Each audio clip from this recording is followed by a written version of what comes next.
Hi, I'm David Klein. I'm an orthopedic surgeon at Kennedy-White Orthopedics in Sarasota, Florida. In this orthopedic moment, I wanted to talk about the biceps tendon at the shoulder.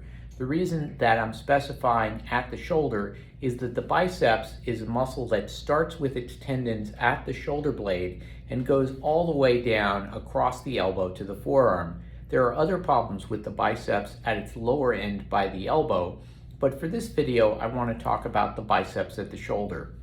As its name goes, the biceps has two tendons and two muscle bellies at the shoulder. There's the short head, which comes from the coracoid process in the front. This is a model of a right shoulder. And then there's the long head, which is the white tendon coming down through this groove in the front of the arm. It's called the long head because it actually originates all the way into the shoulder underneath the rotator cuff at the top of the cup part of the shoulder, or the labrum. The short head of the biceps, which is not represented on this model except by my finger in this position, almost never has any problems and typically stays intact. It's the long head that causes problems. Problems with the long head include tendinitis, where the tendon is rubbing along the humerus as the humerus moves, or a rupture of the biceps tendon.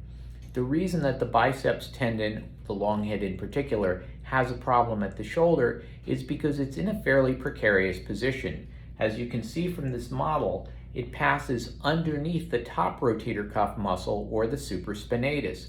If a person has a tear of the supraspinatus, such as a retracted tear that may uncover the biceps tendon so you could see it here, now when you raise your arm up in the air, the biceps tendon can rub up against the underside of the acromion, which can cause it to rupture.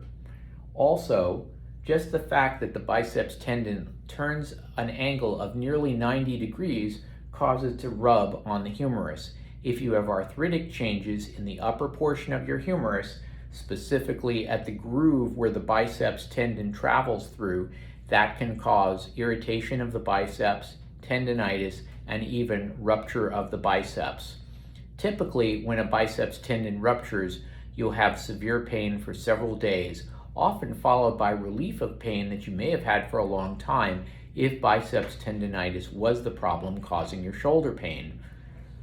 By physical exam and history, it's very difficult to tell if shoulder pain, especially in the front of the shoulder, sometimes radiating down the arm, is from the biceps or from the rotator cuff, as these structures are very close together in the body. If you're having problems with your biceps tendon, I would recommend that you see your orthopedic surgeon. There's all kinds of ways to evaluate shoulder pain and to treat shoulder pain, some with surgery and many ways without surgery. Thank you for listening to this orthopedic moment.